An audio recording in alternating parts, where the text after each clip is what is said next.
Hello student, welcome to Johntech digital online platform. जैसा कि आप लोगों को पता है कि जॉनटेक टीम ने आपके लिए एक नया प्रोग्राम लॉन्च किया है जिसका नाम है BCTQ। आज उसी के अंतर्गत हम आज पावर सिस्टम के कुछ क्वेश्चन लेकर आए हैं। तो जिसमें हमारा पहला क्वेश्चन है पावर सिस्टम का, arcing time of fuse is the time between. आपसे क्वेश्चन क्या पूछा गया है कि कोई भी आपका एक फ्यूज है तो उसका जो आर्किंग टाइम है वो टाइम जो है वो किस किस के बीच का होता है। मतलब जब आपका फ्यूज उसमें जब आपकी आर्क इनिशिएट होगी तो वो जो टाइम है फ्यूज का वो टाइम क्या कहलाएगा। यहाँ पे आपको 4 ऑप्शन दिए गए हैं। तो आपको अगर फाइंड करना है कि आर्किंग टाइम क्या होता है फ्यूज का, तो आर्किंग टाइम फ्यूज करने के लिए हमें एक ग्राफ पता होना चाहिए।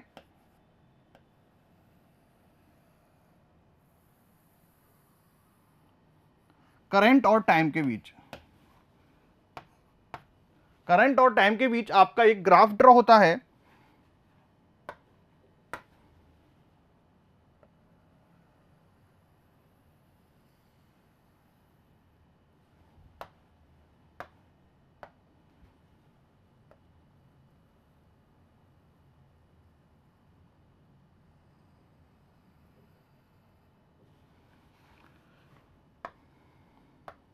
ये जो है आपका, ये कहलाता है आपका आईपी। ये क्या कहलाता है आपका आईपी, मतलब प्रोस्पेक्टिव पीक करंट। ठीक है, ये आपकी जो करंट है ये कौन सी करंट है आपकी, प्रोस्पेक्टिव करंट।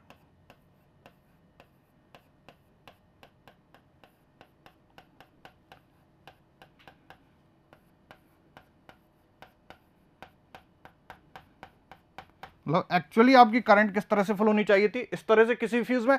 लेकिन जैसे ही आप यहां पे देखते हो इस केस में, ये जो केस है यहां पर आपकी करंट क्या हो गई, डिक्रीज। मतलब यहां से अगर मैं ये पॉइंट मैंने क्या मान लिया ओ, तो ये जो है आपका, ये क्या है आपकी फॉल्ट करंट या कट ऑफ करंट। ये क्या कहलाएगी आपकी, सॉरी ये कहलाएगी कट ऑफ करंट। ये क्या कहलाएगी आपकी कट ऑफ करंट। और ये जो है यहां से स्टार्ट हुआ है मेरा, मतलब कट ऑफ करंट अगर स्टार्ट हुई है मतलब मेरा फॉल्ट करंट आया होगा। ये जो करंट है मेरी, ये तो प्रोस्पेक्टिव जो मुझे करंट चाहिए फ्यूज में से जानी चाहिए। लेकिन मेरी एक फॉल्ट करंट चालू होती है, वो फॉल्ट करंट कहां से स्टार्ट होती है, ओ से, पॉइंट ओ से। तो ये है मेरी क्या, फॉल्ट करंट। और ये जो पॉइंट है मेरा, इस पॉइंट पे ये बोल दिया मैंने ए। तो ये हो गया मेरा क्या, फाइनल करंट जीरो। मतलब यहां पर तो मेरी क्या होगी, आर्क इनिशिएट होगी, होगी नहीं होगी। और यहां पर मेरी जो आर्क है वो क्या हो जाएगी, एक्सटेंशन।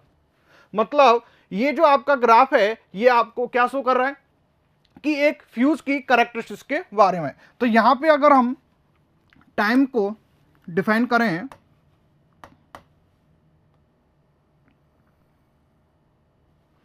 तो टाइम को अगर हम डिफाइन करना चाहें तो यहां पर आपके दो तरह के टाइम होते हैं। एक तो ये टाइम होता है, ये टाइम, और एक होता है आपका ये टाइम। तो इन दोनों के बीच का जो टाइम है, इन दोनों के बीच का, इसको मैंने मान लिया क्या, ओ बी। तो जो ओ बी है, जो ओ बी है वो क्या रिप्रेजेंट कर रहा है आपका, प्री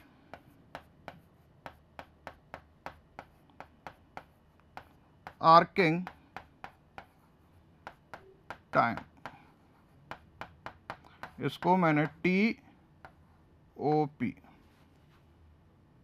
या मैं टी पी ए लिख देता हूं, प्री आर्किंग। क्या हो जाएगा मेरा ये, pre arcing, T P A, pre arcing. ठीक है। और मेरा बी ए या ए बी, ये क्या शो करता है मेरा, आर्किंग टाइम।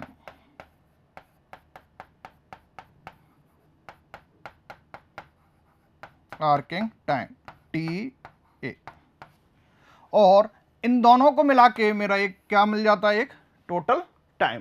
ये दोनों मिलके मेरे क्या बनाते हैं, total time,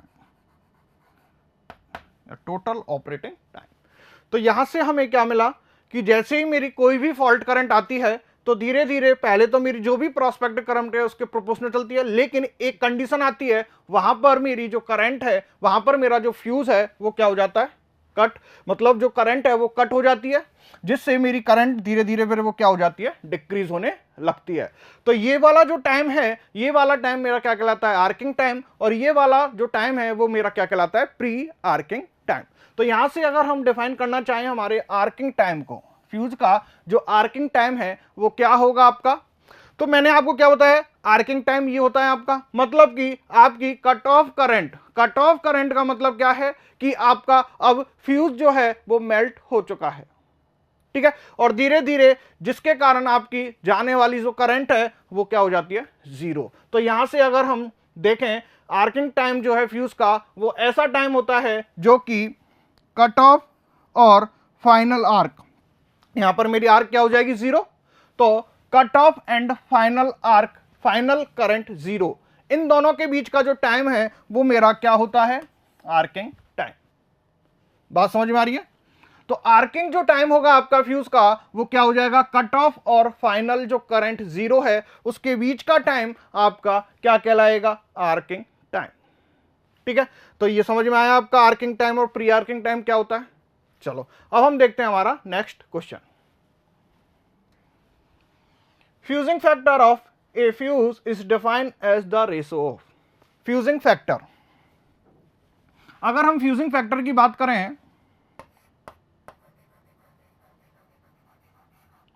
fusing factor, fusing जो फैक्टर है वो आपका क्या होता है, ग्रेटर देन 1, ठीक है, और वैसे इसकी जो वैल्यू है लगभग क्या होती है, 10 के बराबर होती है।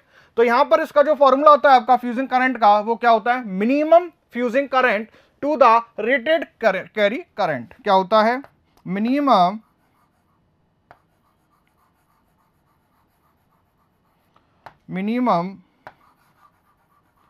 Fusing current divide by rated current.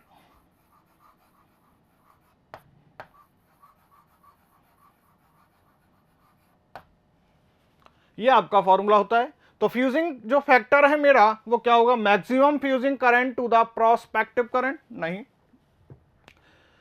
Maximum fusing current to the cut off current, नहीं, minimum fusing current to the rated carrying current, यहां पर क्या है, मिनिमम फ्यूजिंग करंट, ठीक है, और एक है आपका मैक्सिमम फ्यूजिंग करंट। तो मैक्सिमम ना होकर मेरा जो करंट है वो क्या होगा, minimum fusing current divide by क्या होगा, मेरा रेटेड करंट। अगर हम मैक्सिमम ले लेंगे तो हमारा क्या हो जाएगा, फ्यूज वैसे ही ब्लो आउट हो जाएगा, ठीक है। वो मिनिमम करंट हमको लेनी है जहां पर मेरा फ्यूज क्या हो सकता है, ब्लो हो सकता है, इसलिए यहां पर हमने क्या लिया है, मिनिमम फ्यूजिंग करंट। तो minimum fusing current to the rated carrying current. Which type of distance relay is not affected by fault arc resistance? Question क्या बोल रहा है आपसे कि आपकी ऐसी कौन सी डिस्टेंस रिले है जो कि आर्क रेजिस्टेंस, क्या आर्क रेजिस्टेंस से अफेक्टेड नहीं होती, मतलब प्रभावित नहीं होती है। तो ये पहले हमें ये समझना होगा कि आर्क रेजिस्टेंस होता क्या है। तो जब भी कोई भी हमारा अगर फॉल्ट आता है, जैसे फेज फॉल्ट या अर्थ फॉल्ट, तो उसके कारण फॉल्ट करंट फ्लो होगी। तो वो जो फॉल्ट करंट जिस पाथ से फ्लो होती है वो पाथ क्या होता है, मेरा आर्क रेजिस्टेंस। बात समझ में आई आपको, आर्क रेजिस्टेंस। अब हमें यह देखना है कि हमारा जो आर्क रेजिस्टेंस है वो कौन सी डिस्टेंस रिले है जिसके कारण अफेक्टेड नहीं होता। तो सबसे पहले हमें हमारे जो डिस्टेंस रिले हैं वो डिस्टेंस रिले की जो कैरेक्टरिस्टिक्स है उसके बारे में हमें जानना होगा यहां पर।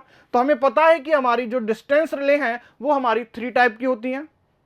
तो डिस्टेंस रिले में हमारी होती है पहली इंपीडेंस रिले, फिर होती है हमारी रिएक्टेंस रिले, और थर्ड होती है हमारी मोह रिले। तो अगर हम तीनों का एक डायग्राम बनाएं, कैरेक्टरिस्टिक्स बनाएं, आरएक्स डायग्राम, तो कुछ इस तरह से हमारा एक कैरेक्टरिस्टिक्स डायग्राम बनता है।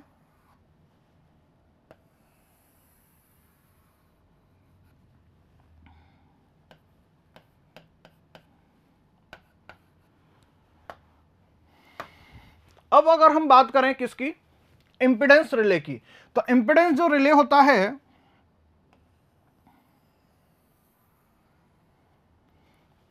इंपिडेंस जो रिले है उसका डायग्राम कुछ इस तरह से होता है आपका, ठीक है। और अगर हम बात करें किसकी, रिएक्टेंस रिले की, ये किसका होता है आपका, रिएक्टेंस रिले का। और अगर हम बात करें किसकी, मोह रिले की, तो मोह रिले का किस तरह से होता है आपका,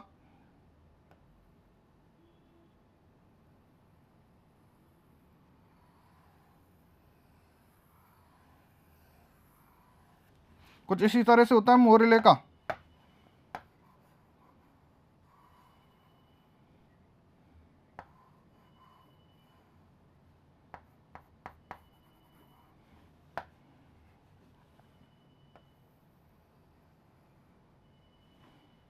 ये आपकी किससे गुजरती है, ओरिजिन से, किससे, ओरिजिन से। तो ये मैंने, और इसको मैंने कहाँ से, ओरिजिन से।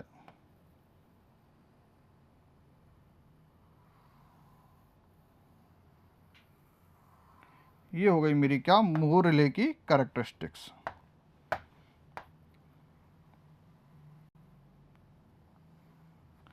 ये हो गई मेरी मोह रिले।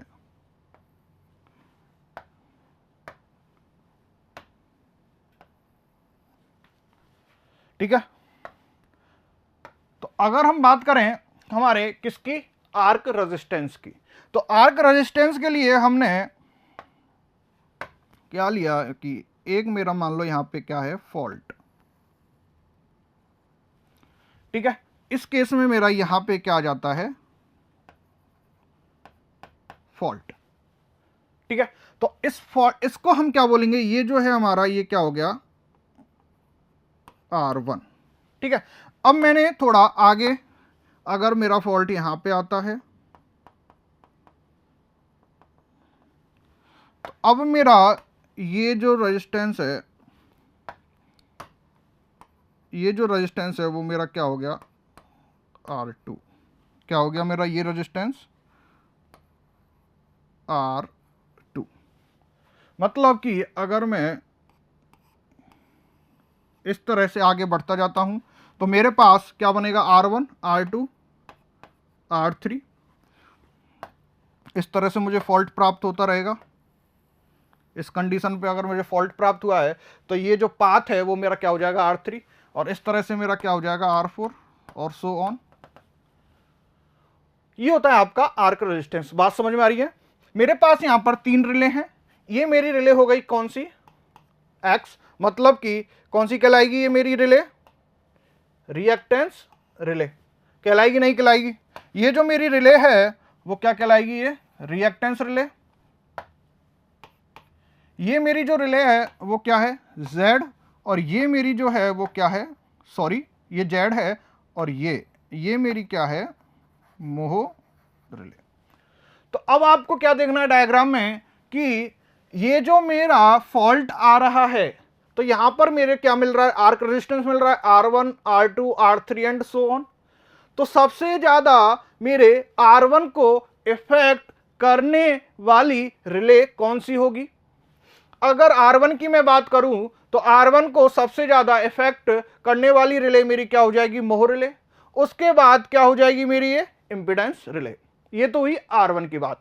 अगर मैं यहां पर R2 पर जाता हूं तो R2 को अभी भी कौन इफेक्ट कर रहा है, इंपिडेंस रिले कर रही है, नहीं कर रही। लेकिन क्या आपकी रिएक्टेंस रिले इसको अफेक्ट करेगी, क्या नहीं करेगी। मतलब कि हमारी which type of distance relay is not affected by fault arc resistance. तो यहां पे आपका आंसर क्या हो जाएगा, रिएक्टेंस रिले।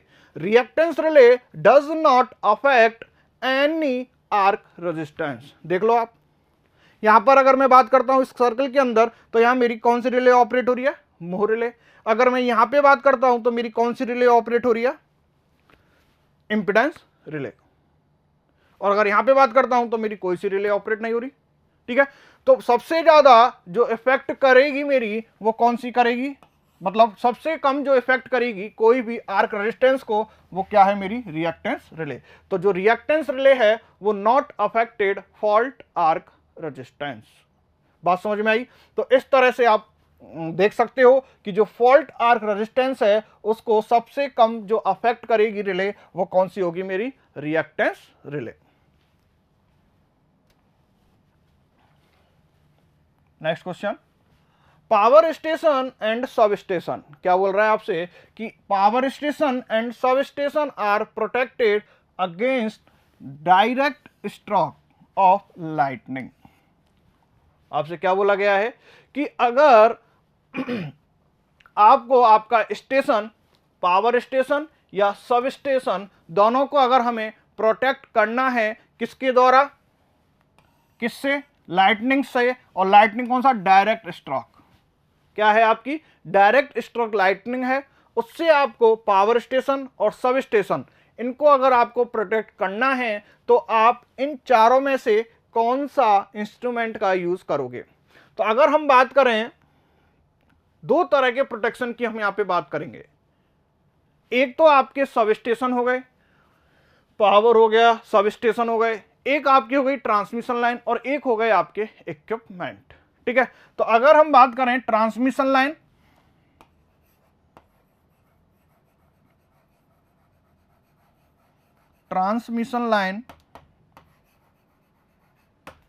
और अब अगर हम बात करें पावर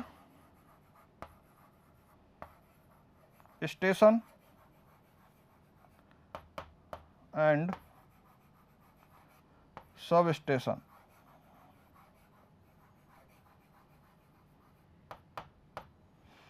ये तो हो गया। एक तरफ हम बात करें किसकी? इक्विपमेंट की। ठीक है, एक तरफ हम बात करते हैं किसकी? इक्विपमेंट की।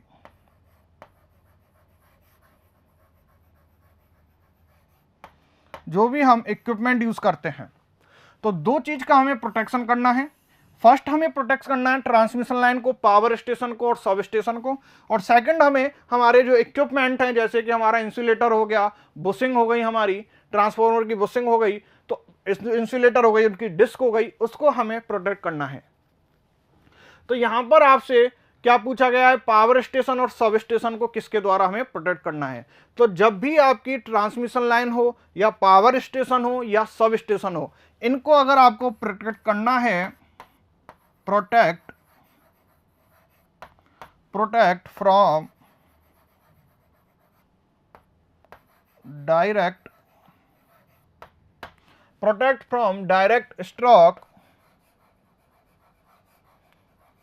डायरेक्ट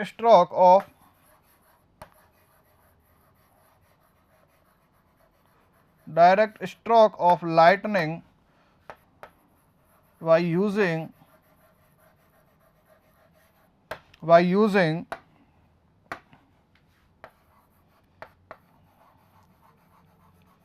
ग्राउंड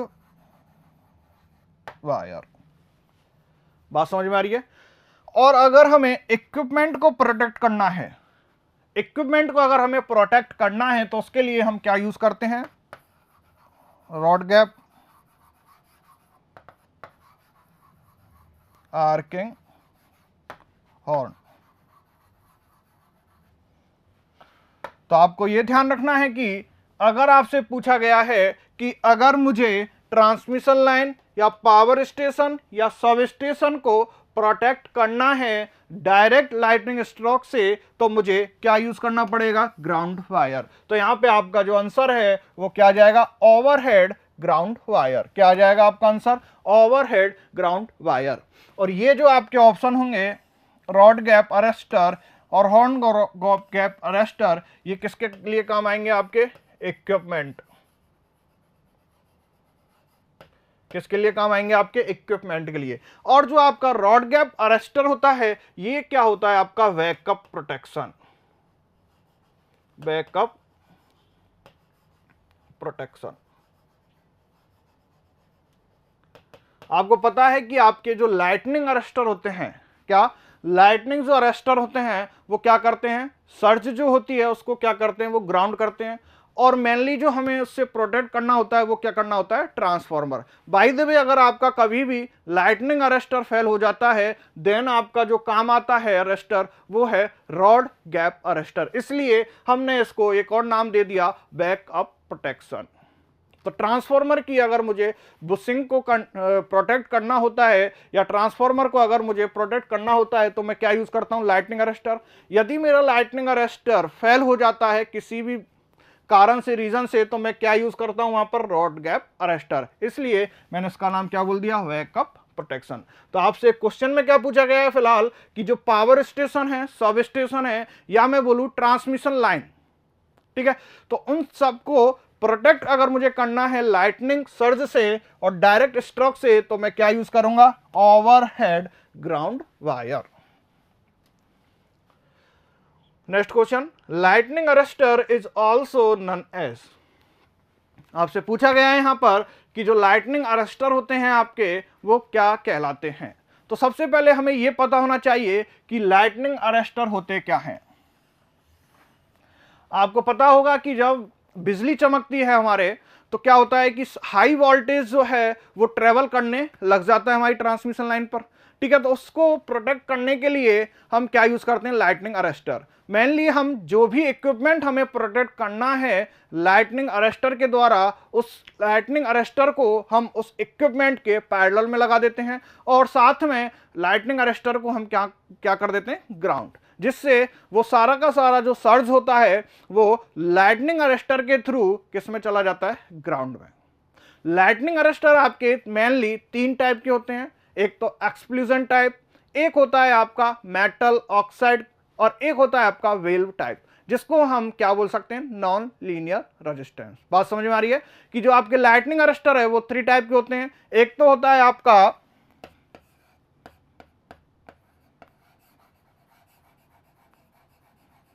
एक्सप्लोजन, एक होता है आपका नॉन लीनियर जिसको हम क्या बोलते हैं, वेल्व, और थर्ड होता है आपका MOA, मेटल ऑक्साइड अरेस्टर, ठीक है। तो ये होते हैं आपके मेनली अरेस्टर।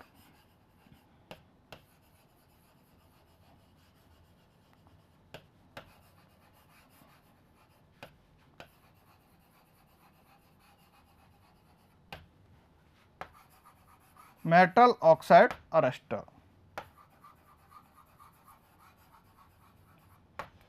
अब आपसे यहां क्या पूछा गया है कि जो लाइटनिंग अरेस्टर होते हैं इनको हम और क्या नाम दे सकते हैं। तो अगर हम यहां पर देखें तो हमारे एक तो सर्ज इंडिकेटर, तो हम क्या बोल सकते हैं, नहीं कुछ ही नहीं होगा ये तो। सर्ज क्रिएटर, जबकि वो क्रिएट करते हैं क्या सर्ज को, नहीं, वो तो हमें सर्ज से क्या करते हैं, बचाते हैं। अब 2 नाम यहां पर हैं, एक तो सर्ज डाइवर्टर और एक सर्ज एब्जॉर्बर, क्योंकि दोनों नाम मुझे एक जैसे लग रहे हैं कि सर्ज को वो एक तो एब्जॉर्ब करते हैं, एक है सर्ज डाइवर्टर। तो इसमें अगर हम बात करें तो ये जो सर्ज एब्जॉर्बर है ये भी आपका ऑप्शन नहीं होगा। ये जो है आपके क्या होते हैं, सर्ज एब्जॉर्बर होते हैं आपके फेज मॉडिफायर। ये जो हैं आपके क्या कहलाते हैं, फेज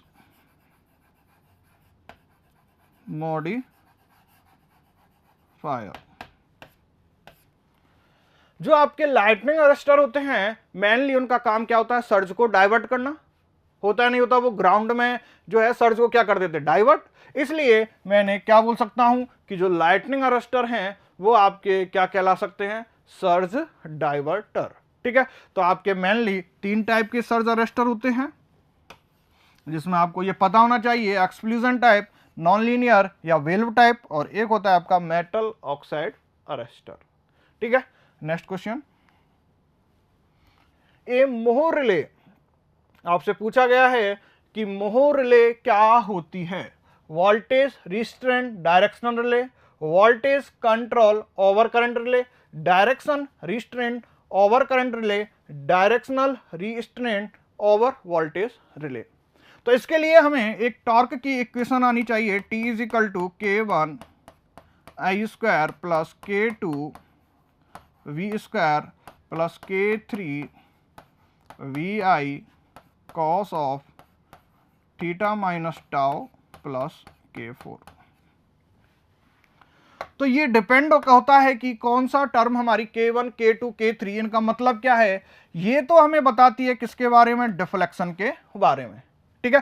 तो K1 जो आई स्क्वायर है ये किसके बारे में बताती है, डिफ्लेक्शन, ठीक है।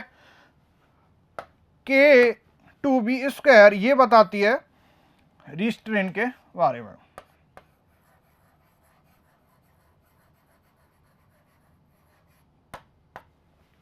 ठीक है। K3 VI cos थीटा ये क्या बताती है, आइदर डिफ्लेक्शन और रिस्ट्रेन, आइदर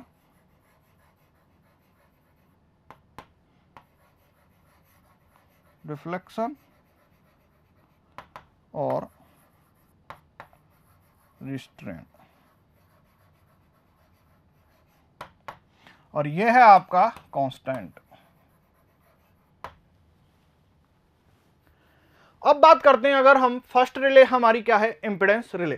तो अगर हम इंपेडेंस रिले की बात करेंगे तो वहां हमारा K3 और K4 क्या हो जाएगा, 0। तो हमारा फर्स्ट क्या है, इंपेडेंस रिले। तो इंपेडेंस रिले के लिए हमारे K3 और K4 इज इक्वल टू 0। तो K3 K4 अगर 0 हो जाता है तो यहां से जो T है वो क्या आता है, K1 I square minus K2 V square. तो यहां से हमें क्या मिल जाता है, K1 I square is greater than K2 V square. तो यहां से K1 upon K2 is greater than V upon I, और यहाँ से z is less than under root of K1 upon K2। तो हमें अगर इसका नाम देखना हो इंपेडेंस रिले को हम क्या बोल सकते हैं, तो यहां पर कौन कौन सी टर्म है, करंट डिफ्लेक्शन, क्या है हमारे पास ये करंट डिफ्लेक्शन और रिस्ट्रेंट। तो वोल्टेज रिस्ट्रेंट है और करंट डिफ्लेक्शन, मतलब हम अगर इसका नाम देखना चाहें तो नाम हमारा क्या हो सकता है, यहां पर voltage restraint over current relay. क्या बोल सकते हैं हम इसको, वोल्टेज रिस्ट्रेंट, क्योंकि यहां पर कौन सी टर्म आ गई, रिस्ट्रेंट आ गई, और कौन सी है, वोल्टेज रिस्ट्रेंट है, और करंट कौन सा है, करंट है, और ओवर करंट रिले, ठीक है। और ये आपकी क्या होगी, नॉन डायरेक्शनल, क्योंकि इसकी जो कैरेक्टरिस्टिक्स आती है आपकी वो क्या आती है, कुछ इस तरह से चारों क्वाड्रेंट में, ठीक है। तो इसलिए, और इसका जो यूज है हम किसके लिए करते हैं, मीडियम ट्रांसमिशन लाइन के लिए,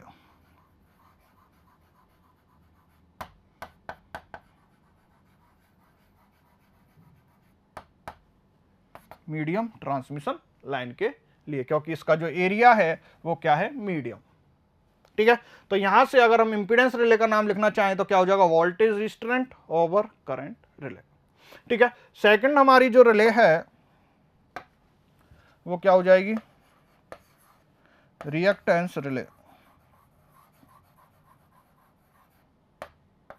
रिएक्टेंस रिले। तो रिएक्टेंस जो रिले होगी आपकी, तो जो रिएक्टेंस रिले होगी आपकी, तो रिएक्टेंस रिले में आपका क्या हो जाएगा कि आपका K1 I square plus K2 V square plus K3 VI cos of theta minus tau plus K4, ठीक है। तो यहां से अगर मैं किसको अगर मैं हटा दूं यहां पर K1 K2 V स्क्वायर को, बात समझ में आ रही है कि अगर मेरा रिएक्टेंस रिले की अगर हम बात करते हैं तो यहां पर मेरा K2 और K4 क्या हो जाएगा, 0। क्या हो जाएगा, K2 और K4 हमारा क्या हो जाएगा, 0, ठीक है। तो यहां से जो हमारी टॉर्क की इक्वेशन आएगी वो क्या आ जाएगी हमारी, टॉर्क की जो इक्वेशन आएगी वो क्या जाएगी, k1i² और k3vi cos of theta minus tau. तो यहां से अगर हम इसका नाम देखना चाहें तो नाम क्या आ जाएगा हमारे पास, ये तो क्या रहेगा, ओवर करंट रिले रहेगी, और ये क्या हो सकता है आपका, तो डिफ्लेक्शन हो सकता है या रिस्ट्रेंट हो सकता है। तो हम इसको भी क्या बोल सकते हैं कि वोल्टेज रिस्ट्रेंट और नॉन डायरेक्शनल रिले। इसका अगर हम बात देखें, इसका अगर हम नाम देखें तो वो क्या हो जाएगा, वोल्टेज रिस्ट्रेंट और नॉन डायरेक्शनल रिले। अब अगर हम फोर्थ की बात करें, थर्ड की अगर हम बात करें,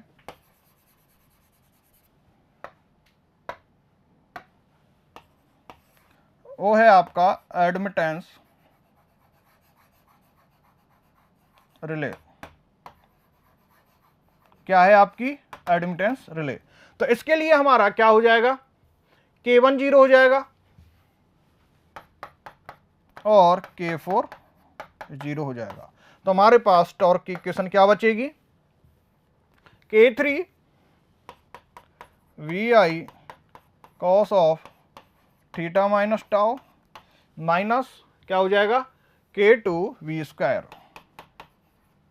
K2 v², होगा नहीं होगा, तो यहां से b से b आ जाएगा I/b, और I/b आपका क्या हो जाएगा, एडमिटेंस बाई। ठीक है, तो अब यहां पर अगर हम देखें तो हमारे पास टर्म कौन कौन सी आई है, एक तो रिस्ट्रेन की आई है और आइदर डिफ्लेक्शन और रिस्ट्रेन। तो अगर हम यहां पर देखना चाहें तो हम क्या बता सकते हैं कि डायरेक्शनल रिस्ट्रेन तो ये तो नहीं होगा, डायरेक्शनल रिस्ट्रेन ये भी नहीं होगा, क्योंकि यहां पर हमें क्या है, वोल्टेज रिस्ट्रेंट है। ठीक है, तो वोल्टेज रिस्ट्रेंट किस में आ रहा है, इसमें। अब बात करते हैं अपन डायरेक्शन की। तो हमें पता है कि जो हमारी मोह रिले है, इसका जो कैरेक्टरिस्टिक्स आती है वो किस तरह से आती है हमारी, मतलब मेनली ये किस क्वाड्रेंट में वर्क करती है, मेरी फर्स्ट क्वाड्रेंट में, इसलिए हम इसको क्या बोल सकते हैं, डायरेक्शनल रिले। इसलिए इसका जो नाम है वो क्या हो जाता है, वोल्टेज रिस्ट्रेंट डायरेक्शनल रिले। इसलिए हमने इसका नाम क्या रख दिया, वोल्टेज रिस्ट्रेंट डायरेक्शनल रिले। इसमें हमने देखा था कि रिएक्टेंस रिले में K2 और K4 क्या हो गए थे, 0, तो यहां से क्या आ गया था, K1i² और क्या आ गया था, K3vi cos of theta minus tau. ठीक है, तो यहां से अगर हम इसकी बात करें रिएक्टेंस की, तो ये किसके लिए काम आता है, शॉर्ट ट्रांसमिशन लाइन के लिए, और ये किसके लिए काम आता है, लॉन्ग ट्रांसमिशन लाइन के लिए। और इसका नाम हमने देख लिया, इंपीडेंस रिले का देख लिया कि इसमें दोनों टर्म आ रही हैं, तो क्या हो जाएगा, voltage restraint over current relay. इसका अगर हम नाम देखें तो क्या हो जाएगा, ये करंट का आ रहा है और ये आ रहा है, तो इसलिए हम क्या बोल सकते हैं इसको, over current non directional relay. इसको हम क्या बोल सकते हैं, over current non directional relay बोल सकते, नहीं बोल सकते। जो हमारी रिएक्टेंस रिले है, इसमें हमारा क्या आ रहा है, K1i² minus K3vi cos of theta minus tau. ठीक है, तो इसलिए हमने इसको क्या बोल दिया, ओवर करंट, और ये क्या है, मेरी नॉन डायरेक्शनल रिले है। अगर हम यहां पर एडमिटेंस रिले की बात करें तो एडमिटेंस रिले के लिए हमारे पास क्या आ जाएगा, वोल्टेज रिस्ट्रेंट, और ये क्या है हमारा, डायरेक्शनल, ये क्या है हमारी डायरेक्शनल रिले। तो यहां से हमारे पास क्या आ गया, voltage restraint directional relay. What should be the minimum depth in meter of cable trans to duct for laying of 1.1 kV? आपको पता होगा कि जब भी आप अंडरग्राउंड करते हो केबल को, वहां आपके 3 टाइप के मेथड होते हैं, draw in method, direct laying और सॉलिड, होते नहीं होते।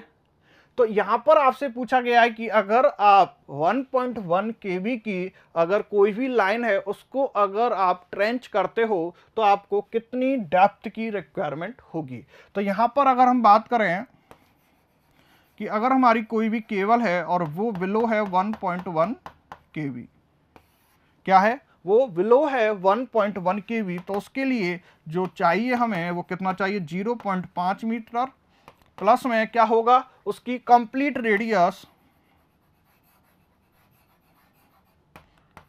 Complete radius of cable. अब अगर हम बात करें कि अब हमारी जो केबल है वो बिटवीन क्या हो जाएगी, बिटवीन 1.1 kV टू 11 kV। तो इसके लिए हो जाएगा हमारा 0.75 metre plus complete radius of cable. अब अगर हम बात करें थर्ड की, कि अब या हम बोल सकते हैं बिटवीन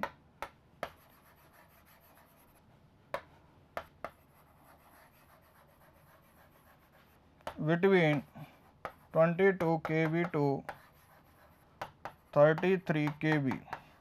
तो वहां आपको जो ट्रेंच चाहिएगा वो कितना चाहिएगा, 1 metre plus complete radius of cable. तो ये कुछ आपके डेप्थ होती हैं कि इतनी डेप्थ में आपको वो लेनी पड़ेगी। तो यहां पर आपसे जो पूछा गया है वो कौन सी केवी के लिए पूछा गया है, 1.1 केवी के लिए। ये बिलो 1.1 केवी है, तो बिलो 1.1 केवी के लिए तो कितना है 0.45, और बिटवीन अगर 1.1 से 11 केवी का है तो कितना है 0.75 मीटर, और अगर 22 से 33 केवी अगर है तो वो कितना है 1 मीटर। तो यहाँ पे हमारा आंसर क्या आ जाएगा 0.75 मीटर। शंट कंपनसेशन इन EHV लाइन। आपको पता है आपके 4 टाइप के कंपनसेशन होते हैं। अगर हम शंट कंपनसेशन की बात करें, शंट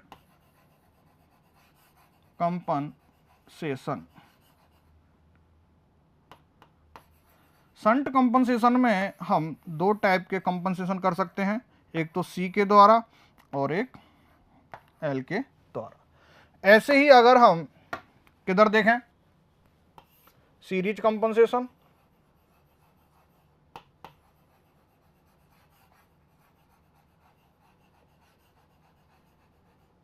तो सीरीज कंपनसेशन में हम किसकी बात करें, C की और L की। तो ये जो C और L हैं शंट कंपनसेशन के, ये क्या करते हैं आपके, इंप्रूव द वोल्टेज प्रोफाइल। ये क्या करते हैं आपके, इंप्रूव द वोल्टेज प्रोफाइल। ठीक है, और ये जो इंप्रूव करते हैं वोल्टेज प्रोफाइल को, ये कब करते हैं आपके, जब Vs इज ग्रेटर देन क्या हो Vr, और ये कब करता है जब Vr इज ग्रेटर देन क्या हो Vs। अब अगर हम बात करें किसकी, इंप्रूव द स्टेबिलिटी, तो ये जो है आपका, ये क्या करता है, इंप्रूव द स्टेबिलिटी।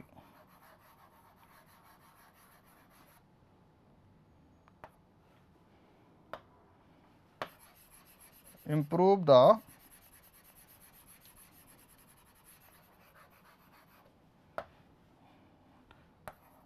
stability। और क्या कर सकता है, ये पावर ट्रांसफर जो कैपेबिलिटी है उसको इंक्रीज कर सकता है, पावर ट्रांसफर की जो कैपेबिलिटी है उसको भी ये इंक्रीज कर सकता है। और ये जो है आपका क्या करता है, रिड्यूस द फॉल्ट लेवल। ये क्या करता है, रिड्यूस द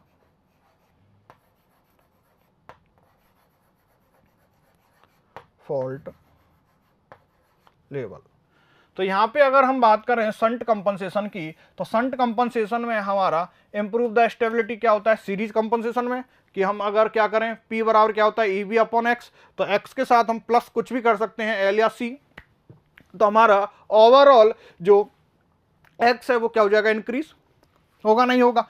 तो अगर हम यहाँ पर कैपेसिटेंस की बात कर रहे हैं, सीरीज की कैपेसिटेंस की बात कर रहे हैं, तो यहाँ पर हमारा जो ओवरऑल एक्स होगा वो क्या हो जाएगा, रिड्यूस होगा, नहीं होगा, क्योंकि सीरीज में हमारी जो कैपेसिटेंस की वैल्यू है वो ओवरऑल क्या होती है, कम आती है। तो अगर आपको पावर ट्रांसफर कैपेबिलिटी इंक्रीज करनी है तो वो आप क्या यूज करोगे, कैपेसिटर यूज करेंगे, और वो भी कौन सा, सीरीज कंपनसेशन का, सॉरी सीरीज कंपनसेशन में अगर आपको पावर ट्रांसफर कैपेबिलिटी इंक्रीज करनी है तो उसके लिए आप क्या यूज करोगे, कैपेसिटर। और ये जो कैपेसिटर है वो आपकी क्या करता है, इंप्रूव द स्टेबिलिटी। तो यहां से हम बोल सकते हैं रिड्यूस द फॉल्ट लेवल, उसके लिए आपको क्या यूज करना पड़ेगा, एल। और हाँ, इंप्रूव द वोल्टेज प्रोफाइल, तो जो वोल्टेज प्रोफाइल अगर आपको इंक्रीज करनी है तो आप शंट कंपनसेशन यूज कर सकते हो। ठीक है, शंट इंडक्टर हमने देखा था फेरेंटी इफेक्ट, फेरेंटी इफेक्ट को अगर हमें रिड्यूस करना है तो उसके लिए हम क्या यूज करते हैं, LSH, A/V²-1। ठीक है, तो LSH का यूज हमें कहां यूज करते हैं, हम फेरेंटी इफेक्ट को रिड्यूस करने के लिए। The overall efficiency of thermal power plant is equal to, अगर हम ओवरऑल एफिशिएंसी की बात करें थर्मल पावर प्लांट की, तो हमें पता है कि हमारे पास क्या होता है, कोल। कोल जो होता है उसको हम बॉयलर में क्या करते हैं, बर्न। बॉयलर में जब हम बर्न करते हैं तो क्या निकलती है, हमारी स्टीम। अब इस स्टीम को हम कहां पे देते हैं, टरबाइन पर। टरबाइन क्या होती है, रोटेट, और वो कहां पे जाती है, जनरेटर पर। ओवरऑल यही होता है। तो यहां पे अगर हम बात करें ओवरऑल एफिशिएंसी की, यहां आपसे क्या पूछा है, ओवरऑल एफिशिएंसी, तो यहां जो कोल है, केमिकल जो एनर्जी है वो किस में चेंज हो जाएगी, मेरी स्टीम एनर्जी में। यहाँ पे जो है वो कोल की क्या होगी, केमिकल एनर्जी, और जैसे ही हम उसको बॉयलर में कम करेंगे तो वो किस में हो जाएगी, स्टीम एनर्जी। और स्टीम जो एनर्जी है वो किस पे जाएगी, टरबाइन पर। ठीक है, तो यहां से boiler efficiency, turbine efficiency plus generator efficiency, तो इन तीनों का जो मल्टीप्लीकेशन है वो आपका क्या कहलाएगा, thermal overall efficiency of thermal power plant, क्योंकि ये बहुत इंपॉर्टेंट है। यही आपकी क्या होती है, रैंकाइन साइकिल। ये क्या कहलाती है, आपकी रैंकाइन साइकिल। ये ओवरऑल जो साइकिल होती है ये क्या कहलाती है, आपकी रैंकाइन साइकिल। तो इसलिए हमारा जो ऑप्शन है वो क्या हो जाएगा, D, boiler efficiency into turbine efficiency into generator efficiency. The moderator use in fast breeder reactor, तो मॉडरेटर का अगर हम यूज करते हैं फास्ट ब्रीडर रिएक्टर में तो वो कौन सा होता है, ग्रेफाइट होता है, हैवी वाटर होता है, ऑर्डिनरी वाटर होता है, या नन ऑफ द अबव। तो इसके लिए हम एक टेबल देखते हैं। कुछ रिएक्टर हैं आपके, ये रिएक्टर दिए हुए हैं। रिएक्टर हैं आपके एक तो AGR, PWR, VWR और फास्ट ब्रीडर रिएक्टर। ये आपके 4 टाइप के रिएक्टर हैं।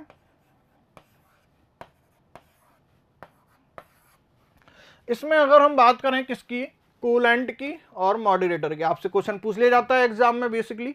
तो आपको ध्यान होना चाहिए कि अगर हम AGR की बात करें तो उसके लिए जो कूलेंट होता है वो क्या होता है, CO, कार्बन मोनोऑक्साइड। PWR है उसके लिए जो कूलेंट होता है वो क्या होता है, H2O।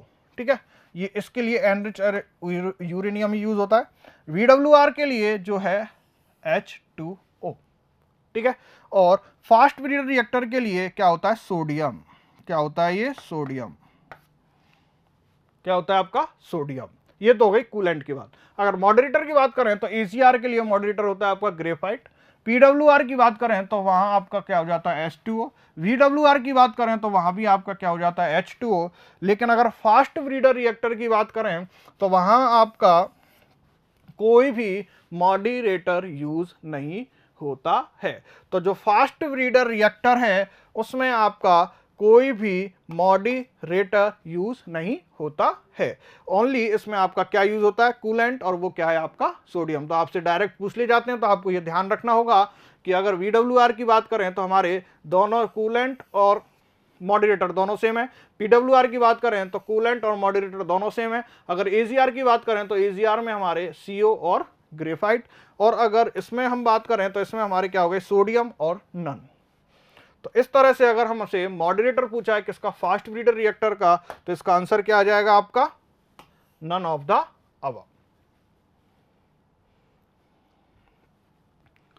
Compounding of steam is done for, हमसे क्या पूछा गया है कि कंपाउंडिंग अगर हम करते हैं स्टीम की तो ये हम स्टीम की कंपाउंडिंग क्यों करते हैं? आपको पता है कि आपकी जो रोटर होता है, रोटर की जो स्पीड है, टरबाइन के रोटर की जो स्पीड है वो किस पे डिपेंड करती है?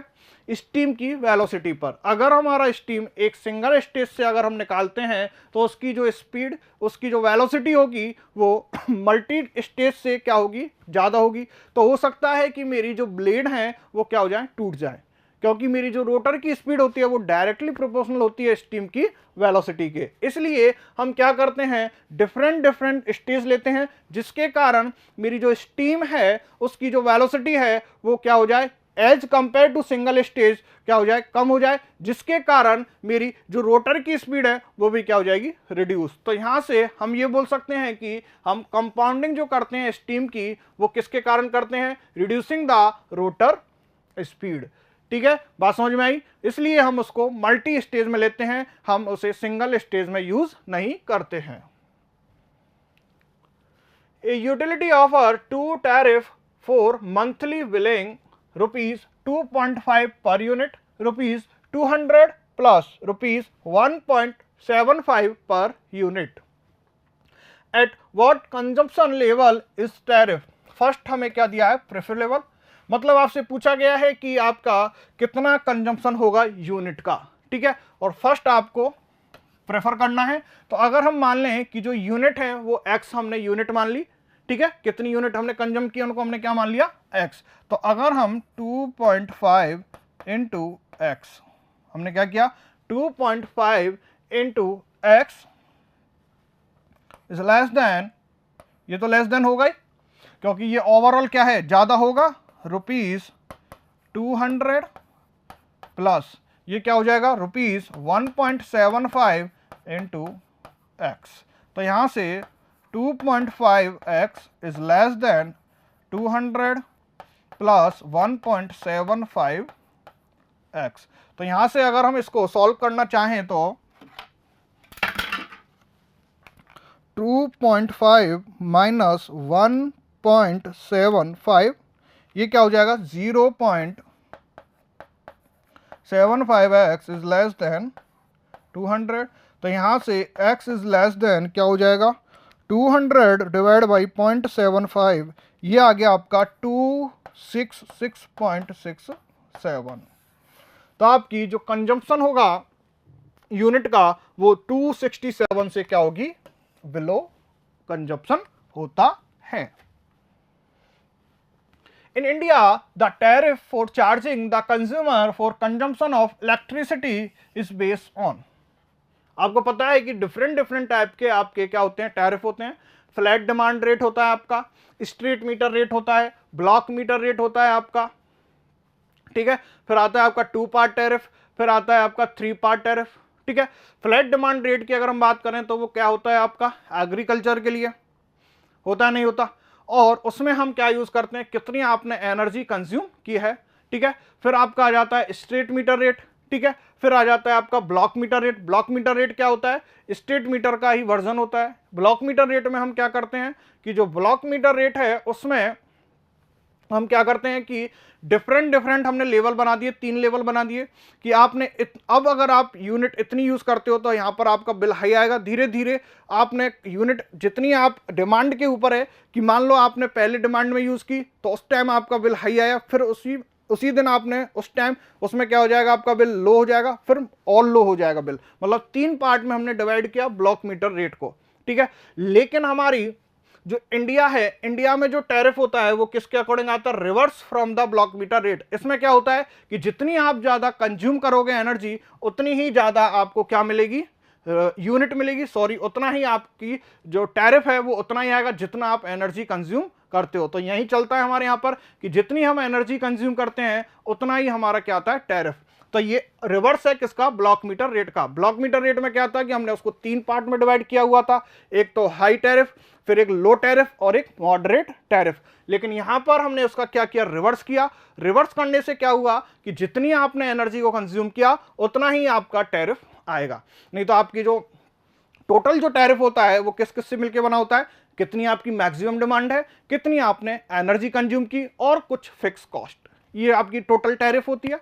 ठीक है। तो कुछ टैरिफ आपको ओनली एनर्जी कंज्यूम के बारे में बताते हैं, कुछ टैरिफ आपको मैक्सिमम डिमांड के बारे में बताते हैं, और कुछ टैरिफ जो है 2 पार्ट टाइप के टैरिफ वो आपको एनर्जी कंज्यूम और मैक्सिमम डिमांड दोनों के बारे में बताते हैं, ठीक है। तो आपकी जो इंडिया में जो टैरिफ जो चार्जिंग होती है कंज्यूमर से वो किसके द्वारा होती है, reverse from the block metre rate.